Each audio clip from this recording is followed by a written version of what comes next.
Good morning બાળકો. આપણે પાઠ 1 વિજ્ઞાનમાં જોતા હતા, જેનું નામ છે પાક ઉત્પાદન અને વ્યવસ્થાપન. જેમાં આપણે ગયા તાસની અંદર સિંચાઈ આ મુદ્દા વિશે વિગતવાર ચર્ચા કરી હતી. જે ખેતી માટેની અલગ અલગ જે બધી પદ્ધતિઓ છે એમાં સિંચાઈની વાત કરી હતી કે સિંચાઈ કઈ રીતે કરવામાં આવે છે, એના માટેની પરંપરાગત અને આધુનિક પદ્ધતિઓ કઈ છે.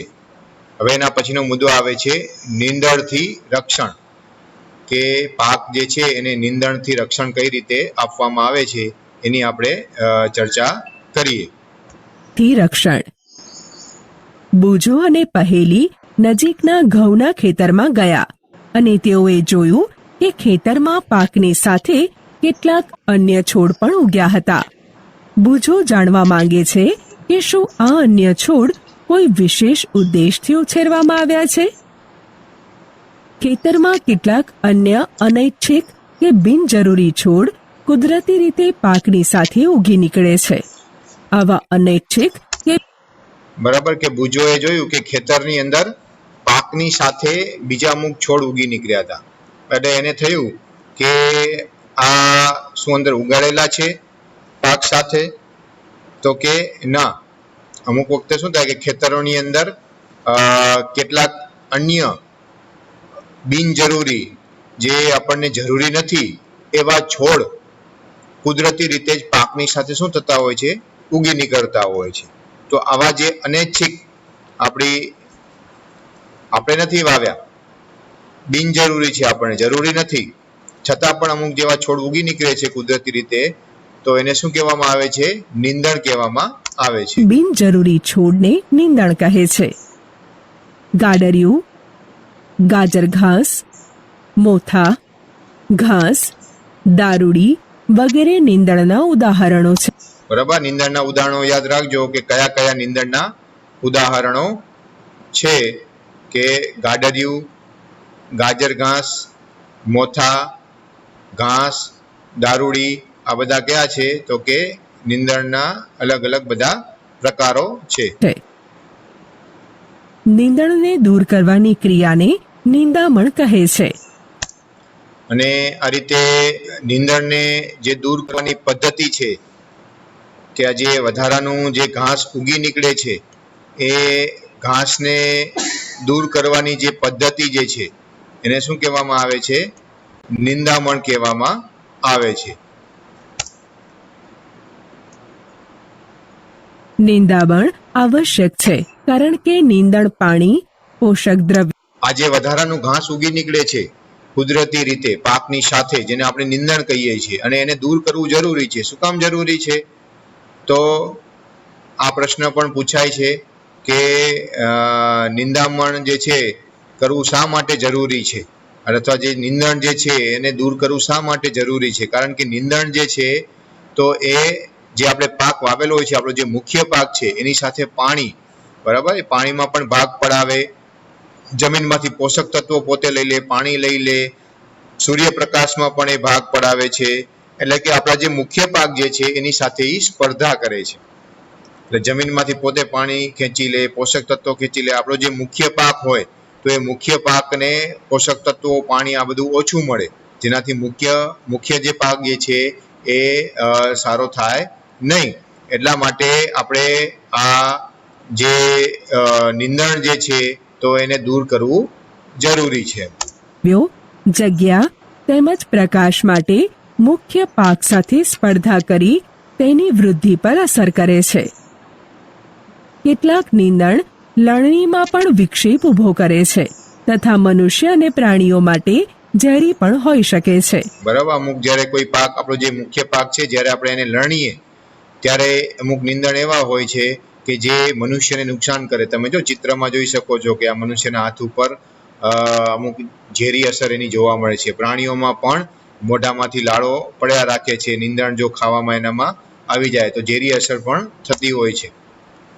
નીંદણને દૂર કરવા તેમજ તેની વૃદ્ધિને નિયંત્રિત કરવા ખેડૂત વિભિન્ન પદ્ધતિઓ અપનાવે છે. બરાબર. હવે આ નીંદણને દૂર કરવું હોય તો એના માટેના ઓજારો આવે કે એ ઓજારોની મદદથી પણ નીંદણ દૂર કરી શકાય, અને અમુક એવા રસાયણો પણ આવે છે, દવા જેને કહીએ, જે છાંટી અને એ નીંદણને દૂર કરવામાં આવે, જેને નીંદણ નાશકો કહેવામાં આવે છે. જે રસાયણોનો ઉપયોગ થાય દવાનો, એને નીંદણ નાશક કહેવાય.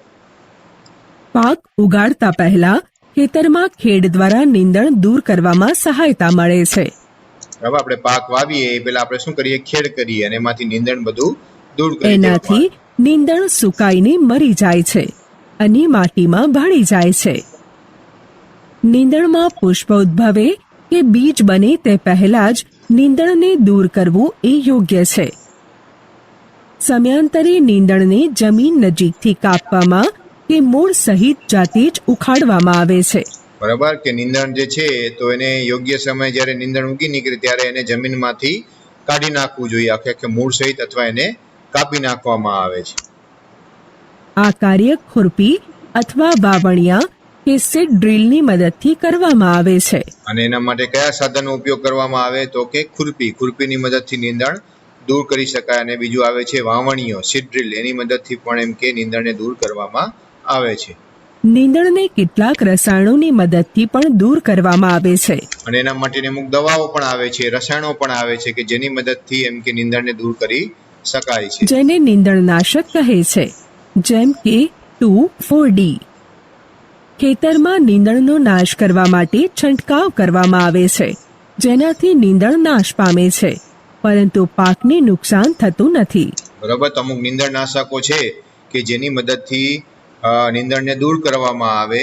તો એક યાદ રાખજો, 2,4-D. બરાબર. એનું નામ છે દવાનું, નીંદણનું નામ. અને જે ખેતરની અંદર છાંટવામાં આવે નીંદણનો ઉપયોગ, નીંદણ જે છે વધારાનું જે ઘાસ એની ઉપર છાંટવામાં આવે, અને એનાથી નીંદણ જ નાશ પામે છે, આપણા પાકને એનાથી કોઈ નુકસાન થતું નથી. નીંદણનાશકને પાણીમાં યોગ્યતા અનુસાર ભેળવીને સ્પ્રેની મદદથી ખેતરમાં છંટકાવ કરવામાં આવે છે. બુજો કહે છે કે શું નીંદણનાશકની અસર તેનો છંટકાવ કરનાર વ્યક્તિ પર થાય છે? જેમ કે આગળ જણાવવામાં આવ્યું છે કે નીંદણના વાનસ્પતિક વૃદ્ધિના સમયે પુષ્પ અને બીજ બનતા પહેલા નીંદણનાશકનો છંટકાવ કરવામાં આવે છે. નીંદણનાશકના છંટકાવથી ખેડૂતના સ્વાસ્થ્ય પર પણ અસર પડી શકે છે. બરાબર. જ્યાં નીંદણનાશક જે છે દવા, એને પાણીમાં ભેળવી અને એને સ્પ્રેની મદદથી છાંટવામાં આવે, સ્પ્રેની જેમ.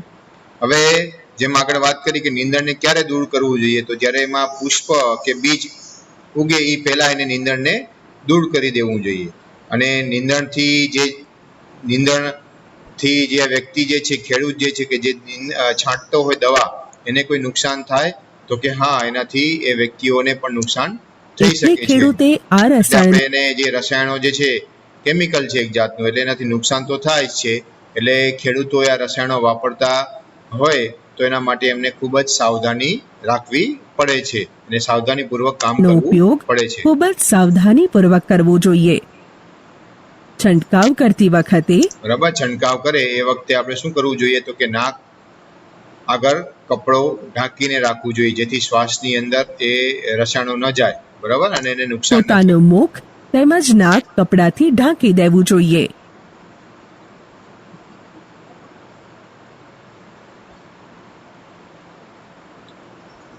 લણણી. ત્યાર પછીનો જે છે હવે મુદ્દો આવે છે લણણી. પાક તૈયાર થઈ જાય પછી પાકને આપણે હવે અલગ કરવાનો છે, એને લણવાનો છે. બરાબર. એટલે લણણી ક્રિયા કહેવાય. પાકની લણણી એક અગત્યનું કામ છે. પાક જ્યારે પૂર્ણ પરિપક્વ થઈ જાય ત્યારે તેને કાપવાની ક્રિયાને લણણી કહે છે. બરાબર. પાક જ્યારે સંપૂર્ણ રીતે તૈયાર થઈ જાય, પરિપક્વ થઈ જાય, ત્યારે પછી એને કાપવાની જે ક્રિયા જે છે એને શું કહેવામાં આવે? લણણી કહેવામાં આવે છે. કેટલાક પાકની લણણી તે સંપૂર્ણ પાકે તે પહેલા કરવામાં આવે છે, જેમ કે ફળો જેવા કે ટમેટા, કેરી, સીતાફળ, ચીકુ વગેરે. બરાબર. અમુક પાક એવા હોય છે કે જેની લણણી એ સંપૂર્ણ પાકે એ પહેલા એને કરી, આખું પાકવા ન દે એની પહેલા એને ઉતારી લેવામાં આવે. બરાબર. લણણી લેવામાં આવે. જેમ કે ટમેટા છે, કેરી છે, સીતાફળ છે, ચીકુ છે, આ બધા ફળોને પૂરેપૂરા પાક્યા પહેલા જ એને લઈ લેવામાં આવે છે.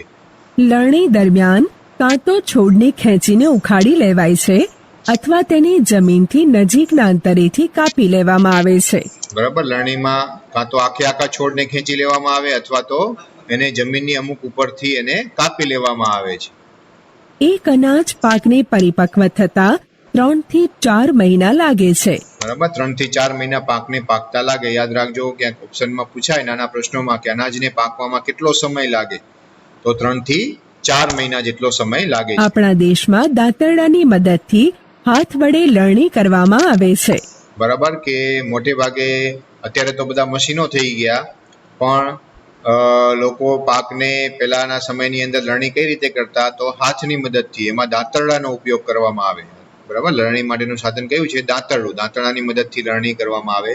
પણ હવે તો બધા આધુનિક સાધનો થઈ ગયા, મશીનો આવી ગયા કે જેની મદદથી એકદમ જલ્દીથી સરળતાથી પાકને લણણી કરવામાં આવે. જેના માટેનું સાધન કયું છે? યાદ રાખજો, હાર્વેસ્ટર. બરાબર છે, કે જે લણણી માટેનું સાધન છે. અથવા એક મશીનનો ઉપયોગ કરવામાં આવે છે જેને હાર્વેસ્ટર કહે છે. કાપવામાં આવેલ પાકમાંથી બીજ, દાણાઓને ભૂસામાંથી અલગ કરવાના હોય છે. તેને થ્રેશિંગ કહે છે. બરાબર, જ્યારે આપણે પાક કાપી લઈએ છીએ ત્યારે એમાંથી જે પાક છે એનામાંથી બીજ કે દાણા જેને કહીએ, તો એ દાણાને અલગ કરવા માટે જે પદ્ધતિ વપરાય એને થ્રેશિંગ કહેવામાં આવે છે. બરાબર, થ્રેશિંગની મદદથી દાણાને શું કરવામાં આવે છે? તો અલગ કરવામાં આવે છે. તમે જો નીચે ચિત્રમાં જોઈએ, અહીંયા મશીન તમને બતાવેલું છે, થ્રેશિંગ મશીન, જેમાં દાણા અલગ થાય છે. નીચે તમને બળદની મદદ વડે પણ થ્રેશિંગ કરવામાં આવે છે. બરાબર, તમે ચિત્રમાં જોઈ શકો છો. પહેલા કંઈ મશીન નહોતા, તો આ રીતે અનાજ જે પાક હોય એને જમીન ઉપર રાખી અને એની ઉપર બળદો આ રીતે ચલાવવામાં આવે કે જેથી એમાંથી કચડાઈને એમાંથી દાણા જે છે એ ભૂસામાંથી અલગ થઈ જાય. થ્રેશિંગ કહે છે. આ બંને કાર્ય જે મશીન દ્વારા કરવામાં આવે છે તેને કમ્બાઇન્ડ મશીન કહે છે. બરાબર, હાર્વેસ્ટર કે જે નો ઉપયોગ પાકને લણવા માટે થાય, અને થ્રેશિંગ જે છે એ જે આપણા પાક જે છે એનો જે ડુંડા હોય ઘઉં બાજરીના કે એનામાંથી દાણા અલગ કરવા માટે થ્રેશર, અને જે પાક લણવા માટે હાર્વેસ્ટરનો ઉપયોગ થાય. તો આ બંનેનું એક સાથે કામ કરી શકે, લણી પણ શકે અને દાણા પણ અલગ કરી શકે એવું મશીન કયું છે? તો આવું કમ્બાઇન્ડ મશીન આવે છે. બરાબર, તમે બધાએ જોયું હશે કમ્બાઇન્ડ મશીન આ રીતે, કે દાણા એક બાજુ નીચે લણતું જાય અને એમાંથી દાણા પણ અલગ કરતું જાય છે. જે હકીકતમાં હાર્વેસ્ટર તથા થ્રેશર બંનેનું સંયુક્ત સ્વરૂપ છે. લણણી બાદ છોડના ઠૂંઠા ક્યારેક ખેતરમાં જ રહી જાય છે, જેને ખેડૂત આગ લગાડી દે છે. પહેલી આ ટુકડાઓને ખેતરમાં સળગાવવાથી ચિંતિત છે. તે જાણે છે. બરાબર, પછી આપણે પાક લણી લઈએ તો એના થોડાક ગુંડા રહી જાય નીચે, તો ખેડૂત શું કરે? તો એ સુકાઈ જાય પછી એને આગ લગાવી દે આ રીતે. બરાબર, પણ પહેલીને પ્રશ્ન થાય કે આવું કરવાથી શું થાય? તો કે ખબર છે, આગ લાગે, ધુમાડા નીકળે એટલે એનાથી શું થાય? હવાનું પ્રદૂષણ થાય છે. બરાબર છે, કે તેના લીધે પ્રદૂષણ થાય છે. તેનાથી ખેતરમાં રહેલ પાકને આગ લાગવાનો પણ ખતરો છે. અથવા આજુબાજુમાં બીજું પાક ઉગ્યા હોય તો એમાં પણ આગ લાગી શકે છે. બરાબર, એટલે આગ લાગવાનો પણ ખતરો રહે છે પાકને, અને પ્રદૂષણ પણ થાય છે. નાના ખેતરવાળા ખેડૂતો અનાજના દાણાઓને ઉપણવા જેવી ક્રિયા દ્વારા અલગ કરે છે. બરાબર, જે નાના ખેતરવાળા, જેનું ખેતર નાના હોય અથવા જેની પરિસ્થિતિ એકદમ નબળી હોય એવા ખેડૂતો પાસે અનાજના દાણા અલગ કરવા માટે મશીનો ન હોય, તો એ શું કરે? આ રીતે ઉપણવાની ક્રિયા કહેવાય. બરાબર, ઉપરથી અનાજ જે છે એને આ રીતે સુપડામાંથી ઉપરથી પાડવામાં આવે અને પવનની મદદથી જે હલકી કોતરા કે બધી વસ્તુ હોય તો એ બધું ઉડી અને દૂર ફેલાય અને દાણા જે છે એ એક જગ્યાએ ભેગા થાય. તો આ રીતે ઉપણવાની જેને ક્રિયા કહેવાય, એની મદદથી નાના ખેડૂતો શું કરે? અનાજના દાણાઓને અલગ કરે છે. ઉપણવાની ક્રિયામાં હલકા પદાર્થો જેવા કે ફોતરાને પવનની મદદથી દૂર કરવામાં આવે છે. અનાજને ઉપણવાથી તે સ્વચ્છ થાય છે. લણણી ઉત્સવો 3-4 મહિનાના અથાગ પરિશ્રમ પછી લણણી ઉત્સવનો સમય આવે છે. બરાબર. હવે ખેડૂતો આખું વર્ષ મહેનત કરે કે અથવા પાક ખેતર તૈયાર કરવાથી લઈ અને છેલ્લે જે આપણે લણણીની જે વાત કરી આખી, બરાબર છે, એમાં એને ખૂબ મહેનત કરવી પડે છે. ઘણી વખત ઋતુઓને કારણે કોઈ એવી પરિસ્થિતિ, વધુ વરસાદ પડી જાય તો એના કારણે એનો પાક નિષ્ફળ પણ જાય છે. એટલે એક ખેડૂતમાં પાક છેલ્લે તૈયાર થાય, આખો લણીને પાક એનો હાથમાં આવે, બરાબર છે, ત્યારે એના માટે ખુશીનો દિવસ હોય છે. કારણ કે એને એ જે 3-4 મહિના જેને મહેનત ખૂબ કરી હોય છે એને પાક તૈયાર કરવા માટે, અને એ પાક છેલ્લે જ્યારે તૈયાર થાય ત્યારે એ એક આનંદનો એના માટે લાગણી જેને કહેવાય છે, તો એના માટેના ઉત્સવો આવતા હોય છે. ઊભા પાકનું સુવર્ણ દ્રશ્ય ખેડૂતના હૃદયમાં ઉલ્લાસ તેમજ સારા સમયનો ભાવ સંચાર કરે છે. આ સમય તો એના માટે આપણે જે વાત કરી કે ખેડૂતો માટે એક ઉત્સાહનો સમય, આનંદનો સમય હોય છે, અને એના માટે અલગ અલગ રાજ્યોની અંદર અલગ અલગ તહેવારો ઉજવવામાં આવે છે. આરામ કરવાનો તથા ખુશી મનાવવાનો હોય છે, કારણ કે આગળની ઋતુના પ્રયત્નનું ફળ પ્રાપ્ત થાય છે. એટલા માટે જ ભારતના બધા જ ભાગોમાં લણણીનો સમય હર્ષોલ્લાસ તેમજ ખુશીનો હોય છે. પુરુષ તેમજ મહિલાઓ બધા ભેગા મળીને આ ઉત્સવ ઉજવે છે. બરાબર. ભારતના અલગ અલગ ભાગોની અંદર આ રીતે હર્ષોલ્લાસથી, ખુશીથી બધા લણણીનો જે સમય હોય ને, તો એ સમય બધા હર્ષોલ્લાસ અને ખુશીથી ઉત્સવ મનાવતા હોય છે. બરાબર. એમાં પુરુષો, સ્ત્રીઓ આ બધા એક સાથે ઉત્સવ મનાવતા હોય છે. કેટલાક વિશેષ ઉત્સવ જેમ કે બરાબર. તો એ લણણી સાથેના જે લણણીની જે ઋતુ જે છે એની સાથે કેટલાક તહેવારો, જે કેટલાક ઉત્સવો સંકળાયેલા છે, તો એ પણ યાદ રાખજો કયા કયા ઉત્સવો છે. તો કે પોંગલ છે, બૈશાખી છે, હોળી છે, દિવાળી છે, નાબન્ય છે, બરાબર, અને બિહુ, આ બધા જે છે એ લણણીની ઋતુ સાથે સંકળાયેલા બધા જોડાયેલા હોય છે. સંગ્રહ. હવે આપણે પાક લણી લીધો, બરાબર છે, પાકમાંથી દાણા અલગ કરી લીધા. હવે એનો શું કરવાનો છે? સંગ્રહ કરવાનો. બરાબર. આ એક મહત્વપૂર્ણ કાર્ય છે. આપણે પાક તૈયાર થઈ ગયો, પાકમાંથી દાણા અલગ થઈ ગયા. હવે પાક પછીનો પણ જે સમય જે છે એ મહત્વનો છે સંગ્રહનો, કારણ કે જો સંગ્રહ વ્યવસ્થિત કરવામાં ના આવે તો એ પાક બધો જ એમ કે ખરાબ થઈ જાય, બગડી જાય. તો પાકનો સંગ્રહ કરવો એ પણ એક મહત્વપૂર્ણ કાર્ય છે. ઉત્પાદનનો સંગ્રહ એક મહત્વપૂર્ણ કાર્ય છે. જો લણેલા પાકને વધારે સમય સુધી રાખવાના હોય તો તેને ભેજ, કીટકો, ઉંદરો તથા સૂક્ષ્મજીવોથી સુરક્ષિત રાખવો પડશે. બરાબર. આપણે જે પાક લણેલો છે એ લણેલા પાકને જો વધારે સમય આપણે સાચવી રાખવો હોય તો એ વધારે સમય સુધી સાચવી રાખવા માટે આપણે એને ભેજથી, કીટકોથી, ઉંદરોથી કે સૂક્ષ્મજીવોથી શું કરવું પડશે? રક્ષણ કરવું પડશે.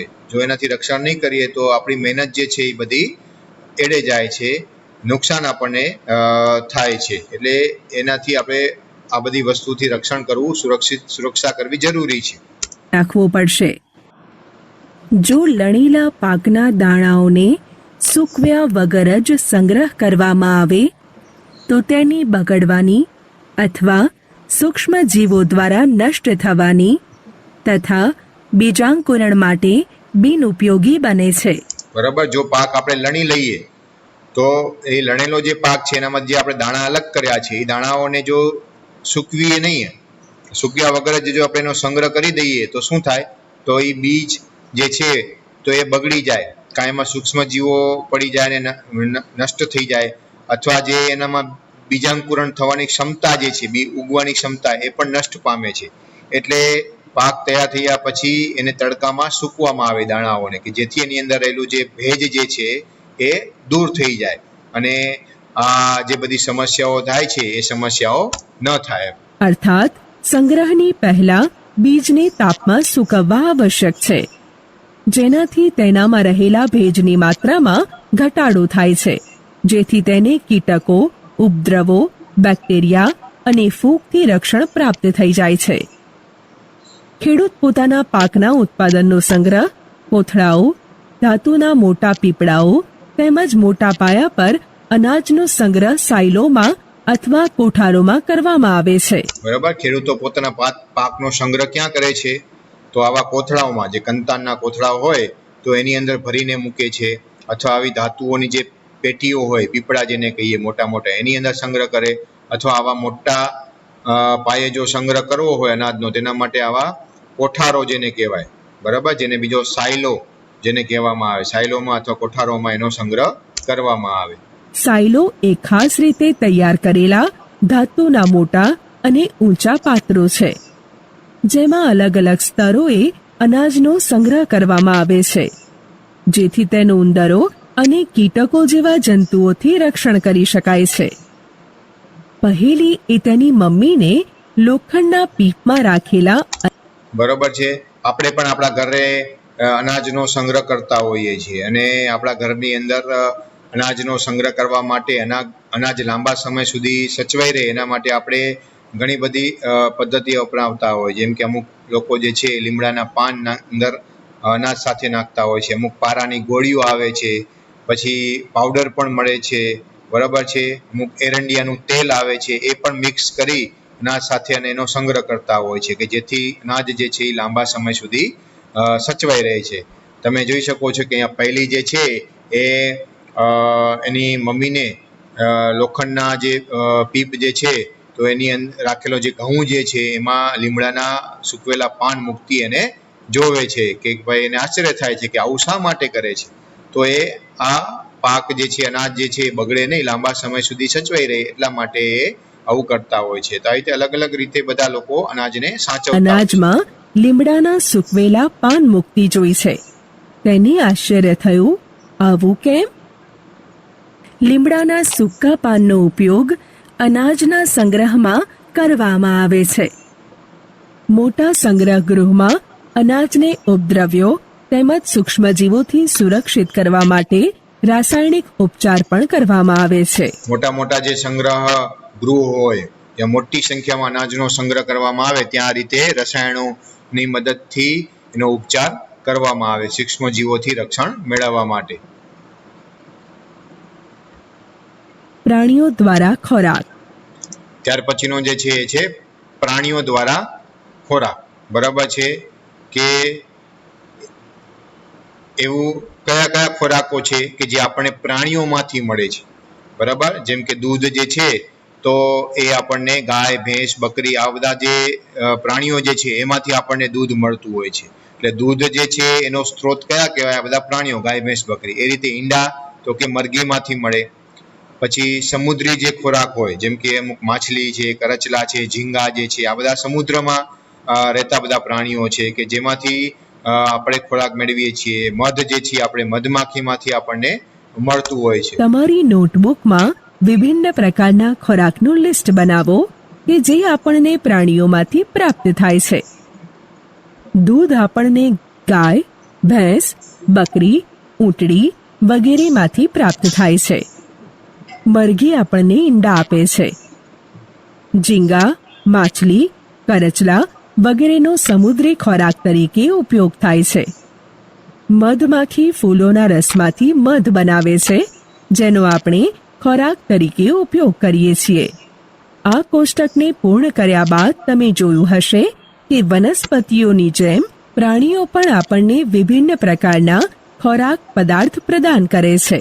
બરાબર, જે રીતે આપણને વનસ્પતિ ખોરાક આપે છે, અનાજ, કઠોળ, શાકભાજી કે ફળ એવા સ્વરૂપમાં, એ રીતે પ્રાણીઓ પણ આપણને ખોરાક એમાંથી આપણે પ્રાપ્ત કરીએ છીએ. એમાંથી આપણને ખોરાક પ્રાપ્ત થાય છે, દૂધ, ઈંડા, બરાબર, માંસ, મધ, આવા બધા સ્વરૂપમાં. સમુદ્રના તટીય ક્ષેત્રોમાં રહેતા લોકો મુખ્ય આહાર તરીકે માછલીનો ઉપયોગ કરે છે. જે સમુદ્ર કિનારે રહેતા હોય છે એવા લોકોનો મુખ્ય ખોરાક કયો છે? માછલી. બરોબર છે. અગાઉના ધોરણમાં વનસ્પતિઓમાંથી પ્રાપ્ત થતા ખાદ્ય પદાર્થો વિશે તમે અભ્યાસ કરી ચૂક્યા છો. આપણે અત્યારે અભ્યાસ કર્યો કે પાક ઉત્પાદનના વિભિન્ન તબક્કા હોય છે, બીજની પસંદગી, રોપણી વગેરે.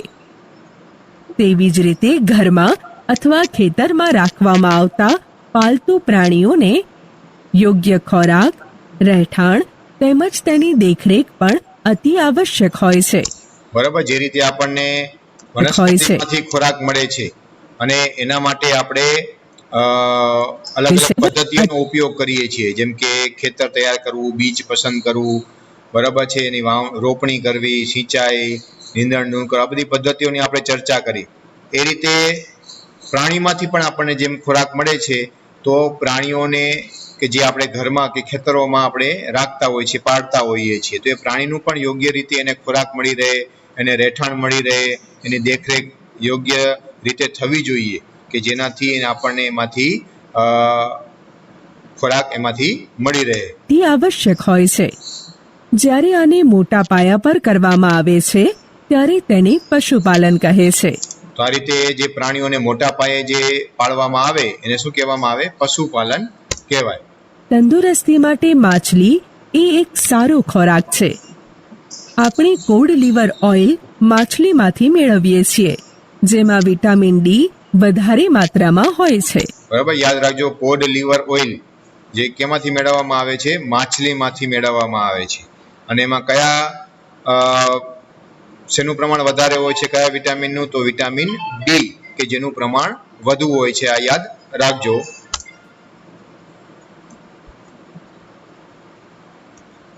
તો આ રીતે આપણો જે પાઠ જે છે, બરાબર, પહેલો પાઠ એ અહીંયા પૂરો થાય છે.